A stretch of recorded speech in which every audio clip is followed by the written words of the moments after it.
আসসালামু আলাইকুম, প্রত্যেককে স্বাগত জানাই মাসুম মাহবুব। প্রিয় দর্শক, আপনারা দেখছেন ওপেন দ্য ইউটিউব চ্যানেল এবং মাসুম মাহবুব ফেসবুক পেজ। দর্শক, গতকালকে একটি ভিডিও করেছিলাম জামাত কেন বিএনপিকে ছাড়লো। তার পরপরই অনেক রকম প্রতিক্রিয়া পাচ্ছি। আপনারা কমেন্টে, মন্তব্যে, SMS-এ বিভিন্ন জায়গায় আপনাদের মন্তব্যগুলো জানিয়েছেন। অধিকাংশ জায়গায় আমি পজিটিভ মন্তব্য পেয়েছি। দর্শক, আজকের ভিডিওটি হবে আগামী নির্বাচনে বিজয়ী হবার জন্য বিএনপিকে কি করতে হবে এবং আওয়ামী লীগকে কি করতে হবে, অন্যদিকে ইসলামী দলগুলো নিয়ে আমার একটি নিজস্ব মতামত জানাবো এই ভিডিওতে। প্রিয় দর্শক, প্রথমেই বলছি আগামী নির্বাচনে বিজয়ী হতে হলে বিএনপিকে কি করতে হবে। প্রথমত, আমরা বরাবরই দেখেছি বিএনপি ঢাকাতে বারবারই ব্যর্থ হচ্ছে। বাংলাদেশের প্রতিটি জেলা, উপজেলা, থানা মোটামুটি বিএনপি দখলে রাখতে পারলেও ঢাকাতে বারবারই ব্যর্থ হয়েছে বিএনপি। বিএনপির তৃণমূলের নেতা কর্মীরা অভিযোগ করছেন এর জন্য দায়ী বিএনপির সেন্ট্রাল লিডাররা, কেন্দ্রীয় নেতারা। ইতিমধ্যে বিএনপির বিভিন্ন পর্যায় থেকে এমন অভিযোগ করা হয়েছে যে কেন্দ্রীয় নেতাদের অনেকেই গোপনে সরকারের সাথে যোগাযোগ রক্ষা করছে, যদিও এই বিষয়টির কোনো তথ্য প্রমাণ আদৌ পায়নি। দর্শক, প্রশ্ন হলো বিএনপি কেন ঢাকায় ব্যর্থ হচ্ছে? এই বিষয়টি নিয়ে বিএনপির কেন্দ্রীয় নেতা কিংবা বিএনপির প্রধান সারির নেতারা কি আদৌ ভেবেছেন? অথবা আসছে নির্বাচনে বিএনপি কি করে রাজধানী দখল করবেন, এই ব্যাপারে বিএনপির কোনো নির্দিষ্ট পরিকল্পনা কি আদৌ আছে? কিন্তু সাম্প্রতিক সময়ে আমরা যে আন্দোলন সংগ্রামগুলো দেখছি, তাতে করে মনে হচ্ছে বিএনপির হাতে নির্দিষ্ট কোনো পরিকল্পনা নেই। প্রথম কথা হলো, যদি বিএনপিকে আন্দোলন সংগ্রাম করে অধিকার আদায় করে বা তাদের দাবি পূরণ করে নির্বাচনে যেতে হয়, সেক্ষেত্রে বিএনপির প্রধান টার্গেট থাকবে ঢাকা দখল কিংবা এক কথায় রাজধানী দখল করা।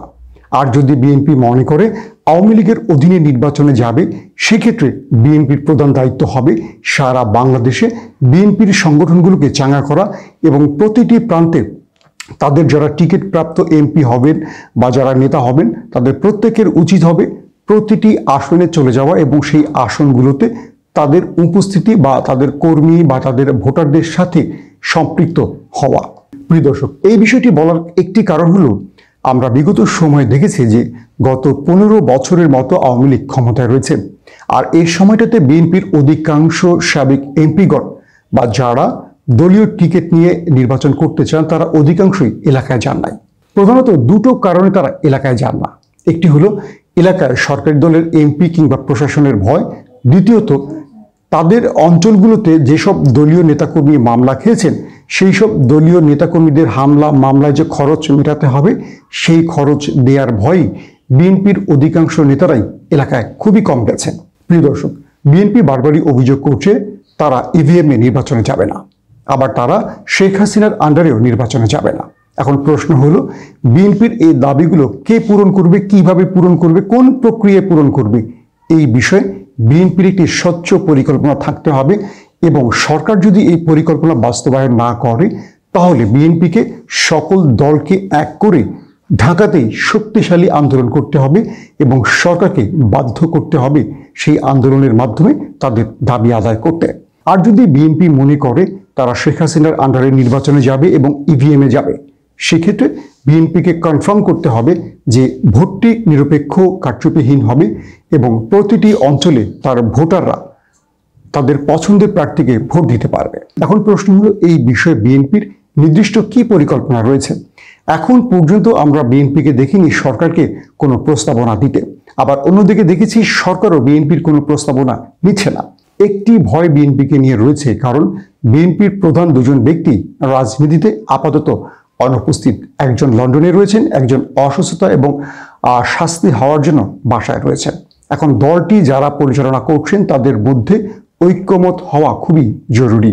3 নম্বর বিষয় হলো, বিএনপিকে তার শরিক যে দলগুলো রয়েছে যাদের সাথে আন্দোলন সংগ্রাম করবে, তাদের সাথে একটি পরিকল্পনা করতে হবে এবং তাদের সাথে জোট করে নির্বাচনে যেতে হবে।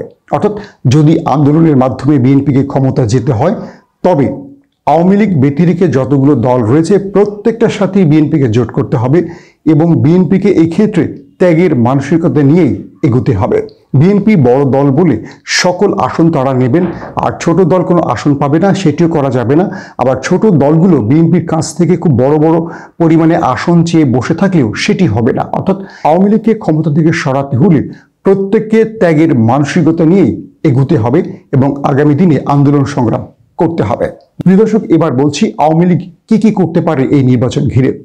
বর্তমান সময়ে সবচেয়ে সুবিধাজনক অবস্থানে রয়েছে আওয়ামী লীগ, কারণ 15 বছর তারা ক্ষমতায় থাকায় দেশটি মূলত একেবারে তাদের হাতের তালুর মধ্যে। প্রশাসন, রাষ্ট্রযন্ত্র থেকে শুরু করে প্রত্যেকটা ক্ষেত্রে আওয়ামী লীগের আধিক্য রয়েছে। আওয়ামী লীগ শক্তিশালী।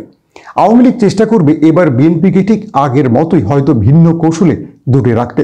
হয়তো আওয়ামী লীগ বিএনপির সব দাবি মেনে নেবে, কিন্তু নির্বাচনের দিন আসল খেলাটা খেলবে।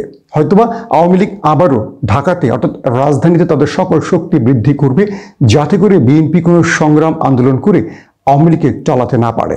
আওয়ামী লীগের সামনে প্রধান একটি টার্গেট থাকবে, বিএনপিকে যে কোনো ফাঁদে ফেলে আবারও একটি তাদের পছন্দের মতো নির্বাচন করে বিজয়ী হওয়া। দর্শক, আওয়ামী লীগ যদি কোনোভাবে ঢাকার ক্ষমতা হাতছাড়া করে ফেলেন কিংবা আওয়ামী লীগ যদি ঢাকা দখলে রাখতে না পারেন, সেক্ষেত্রে আওয়ামী লীগ অনেক বড় বিপদে পড়বে। আওয়ামী লীগ যদি তাদের শক্তি ঢাকাতে খর্ব হয় বা আওয়ামী লীগের মধ্যে যদি ক্ষমতা ভাগাভাগি হয় কিংবা নেতা নেত্রীদের মধ্যে বিভাজন তৈরি হয়, দূরত্ব বা দ্বন্দ্ব তৈরি হয়, সেক্ষেত্রে আওয়ামী লীগের সামনে একটি বড় বিপদে পড়তে পারে। আওয়ামী লীগের সামনে সবচেয়ে টেনশনের একটি কারণ রয়েছে, সেটি হলো গত 15 বছর এই দলটি ক্ষমতায় থাকায় তার নেতাকর্মীরা মোটামুটি আঙুল ফুলে কলাগাছ হয়ে গেছে। সামনে যদি কোনো বিপদ দেখে দলটি, অধিকাংশ নেতাই হয়তো দেশ ছেড়ে চলে যাবে অথবা মাঠে আর সেইভাবে শক্তি প্রদর্শন করবে না। এটি আওয়ামী লীগের জন্য খুবই ভয়ের কারণ বা আতঙ্কের কারণ হতে পারে। এই ক্ষেত্রে আওয়ামী লীগকে অবশ্যই তার প্রতিটি নেতাকর্মীকে মাঠে নামাতে হবে এবং শক্তি প্রদর্শনের ক্ষেত্রে বিএনপিকে কোনোভাবে ছাড় দেওয়ার সুযোগ দেওয়া যাবে না। 3 নম্বর যে বিষয়টি, আওয়ামী লীগ যেভাবে গতবার প্রশাসনগুলোকে ব্যবহার করেছে, এইবার সেই সুযোগটি নাও পেতে পারে।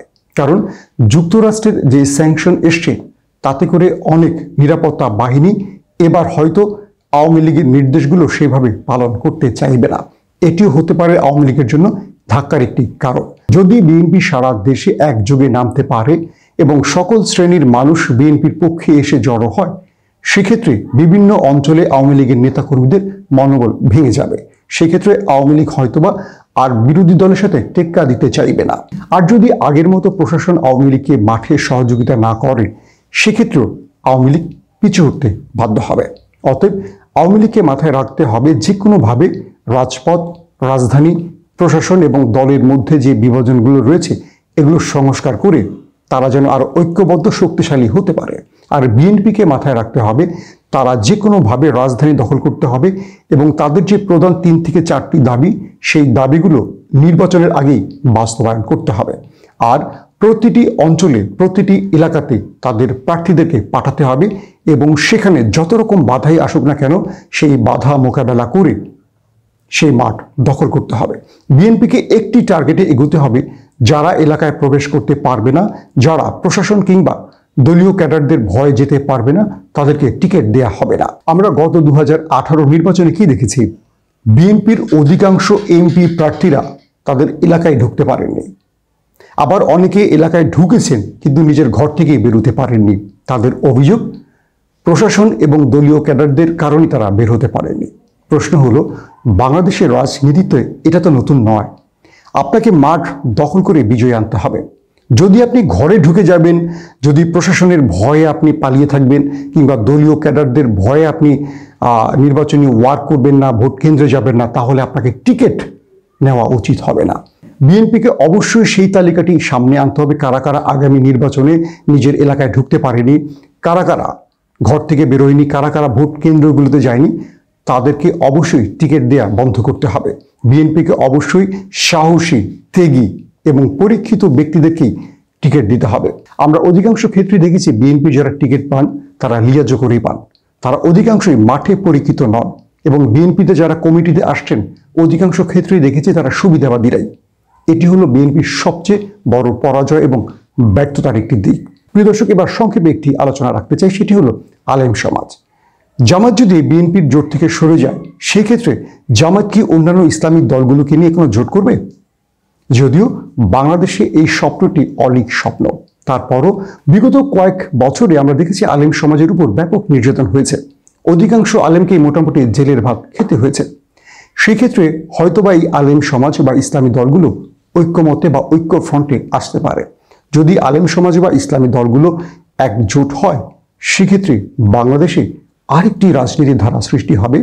কারণ এতদিন আলেম সমাজ বিচ্ছিন্ন থাকায় তারা বিভিন্ন দলে অন্তর্ভুক্ত হয়ে রাজনীতি করেছেন। যদি আলেমরা একজোট হয়, সেক্ষেত্রে আওয়ামী লীগ বিএনপির জন্য এই আলেম সমাজ বা ইসলামী দলগুলো ভাবনার কারণ হয়ে যেতে পারে। প্রিয় দর্শক, আজকের মতো শেষ করছি। আমাদের আজকের বিশ্লেষণটি কেমন লেগেছে অবশ্যই কমেন্ট করে জানাবেন। প্রত্যেকে ভালো থাকবেন। আল্লাহ হাফেজ।